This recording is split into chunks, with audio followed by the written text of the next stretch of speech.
Good afternoon. We are here today for Management 5113 Interview 2, and today we are interviewing James Martinez. So James, can you go ahead and introduce yourself for us? Yeah, my name is James Martinez. I served with Andrew years ago in the Marine Corps.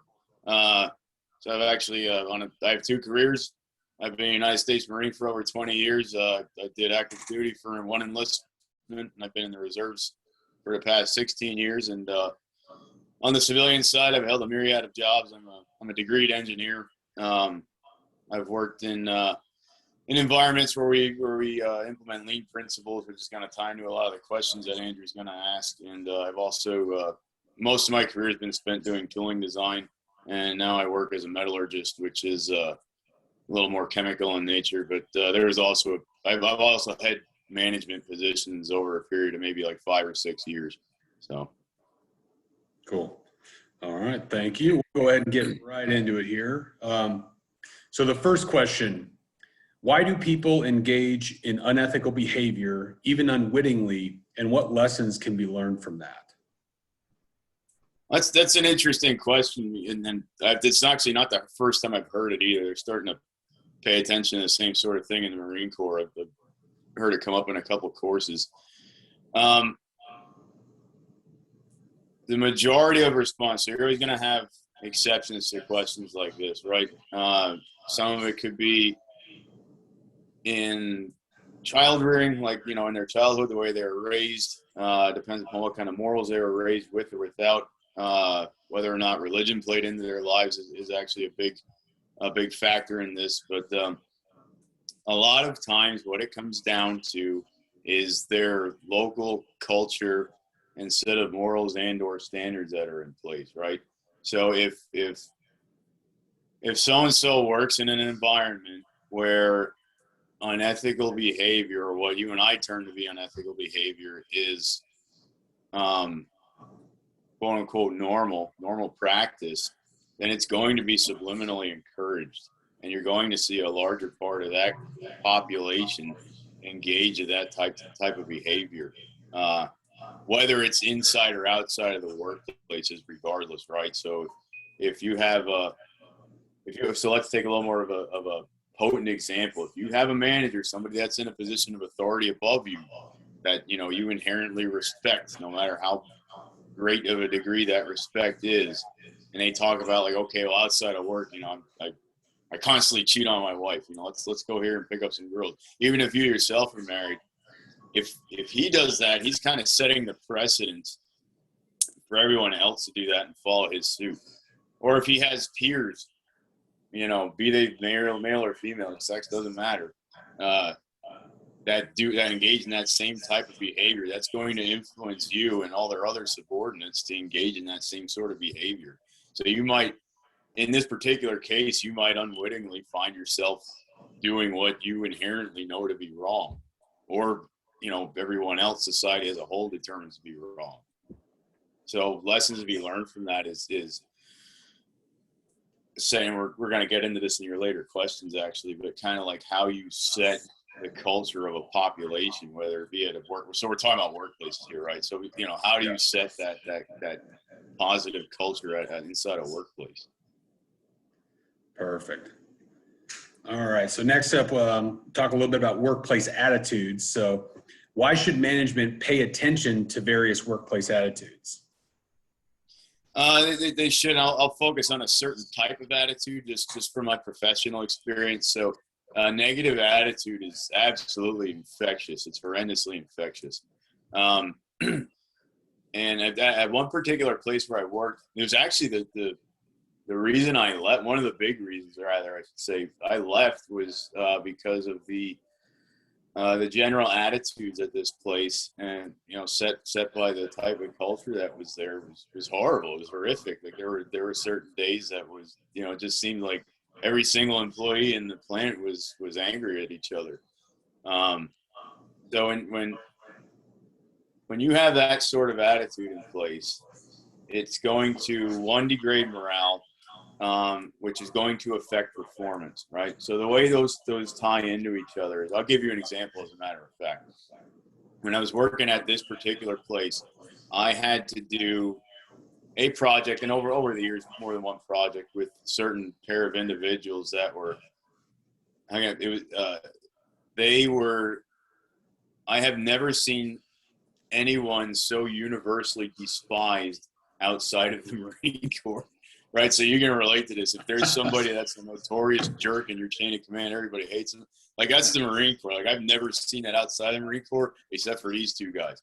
And the problem was their attitudes were so horrible. I ended up avoiding them in doing a project that really needed to be done, but since I didn't want to deal with them, I kind of dodged them. So that there's a subliminal reaction, right? It wasn't something I wanted to avoid. I wanted to, not engage in, but I avoided it because I wanted to avoid them, not the goal.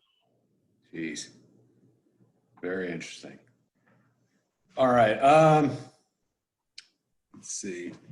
So how can understanding emotions make you more effective at work?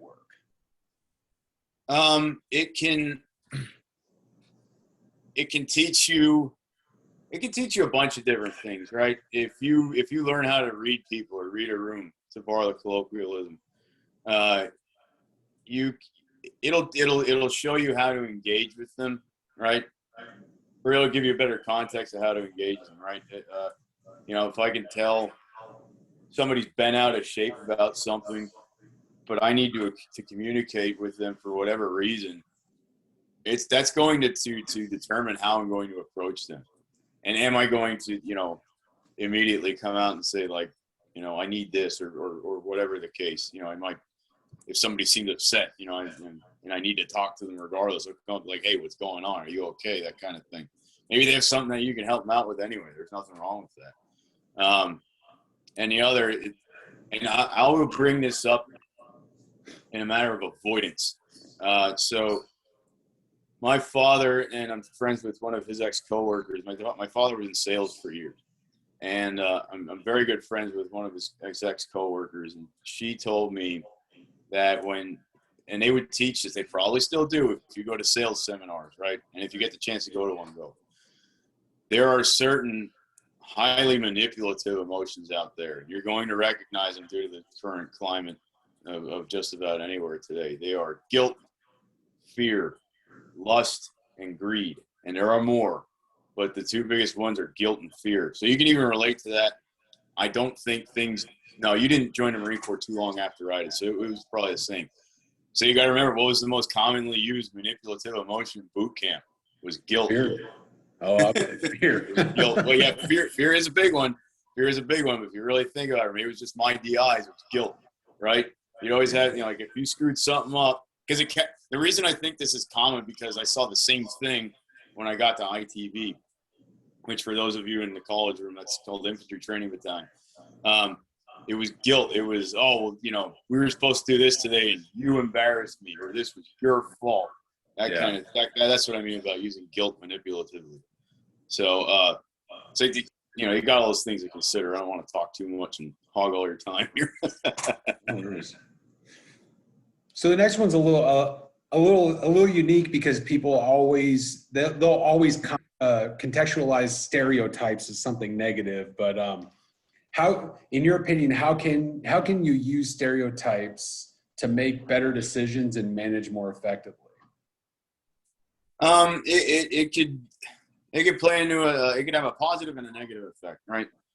So yeah, you just pointed out, it's always put in a negative light, just like segregation is always put in a negative light, but segregation is just a happenstance, actually. So stereotypes can when you're approaching someone for the first time, it can prevent you from immediately assuming something about that person or that group of people, right? Based upon whatever where they're from, the way they dress, the way they comb their hair. You might, because you gotta, let's face it, we judge people based upon their appearances quite a bit, because it's one of those things that kind of tells you, like, okay, well, if you take pride in your appearance, you're probably going to take pride in other things, right? They even look at I put this shirt on just because I knew it was going to get recorded. Now, on the flip side of that, I have met no shortage of people throughout my career, both of my careers, that just don't take any pride in their physical appearance, but they actually do very well. They just do things in a different manner than you and I are accustomed to. So one way you can use stereotypes is to recognize when you're stereotyping and if it's negative. And it's not always negative, like you said too. Like if you, I don't know, let's say you run a construction crew and you happen to hire a bunch of people that are from a certain area of the world where everybody's known for doing hard physical labor very well. You assume that they're all going to be that. And they show you to be true. That's not a bad thing. Yeah. Well, and it can go beyond race too. So one example that I put out for other people is you're an engineer, you're good at math. That's a stereotype. And that's based off of your education. It has nothing to do with race or ethnicity or religion. Right. You're terrible at math. You might have skated through barely your engineering program, but that's a stereotype that comes along with engineers is you're good at math. Sure. And that's a good point. What I like to tell people is, and engineering is a good one to pick on, but there are other professions like that. You like to hear the phrase, okay, well, they're all cut from the same cloth. I'll take that a little step further, and I will say that certain personalities are attracted to certain careers. So yeah, you're 100% correct. That being the case, like, okay, yeah, if you say a certain type of personality is more likely to become an engineer, go into the engineering field, then yeah, you can 100% stereotype them. Sure. Yeah. Absolutely. So based off of time, this might be our last question coming up here. Okay. So let's see here. We'll talk a little bit about motivation. This is something that I think obviously is a little bit different in the civilian and in the military world, but let's talk a little bit about it. So what is motivation and how does that affect behavior? Okay, so motivation is it's something that drives an individual. It's something that I'm trying not to use the word motivate. It's something that drives an individual in order to accomplish a goal, whatever that goal is. Getting a binary task done, earning money, becoming happy, getting married, whatever. And so you're right. Because I was actually thinking about this before you and I got on the call here. The term motivation gets used at the point of abuse in the Marine Corps. And so that loses its meaning, right? You'll hear somebody be like, oh, I'm feeling motivated today. Or, why isn't somebody motivated? You got to motivate him. And they give you no context behind it. So you really don't know what the hell to do unless you happen to figure it out down the road, right? So motivation is it can be set up by having a clearly defined goal, right? We got to do this today, or we have to do X by, 09 or whatever. And then you have to have a good, strong leadership personality behind it, driving that, bringing everyone together, keeping good unity, keeping everyone focused on that goal, and keeping them accomplishing whatever tasks are needed to be accomplished in order to achieve that goal, if that makes sense. So, yeah, I mean, that's, I hope I explained that well enough, but that's motivation to me. Absolutely. All right, man. Thank you very much for your time. We're going to go ahead and stop the recording here. Bear with me.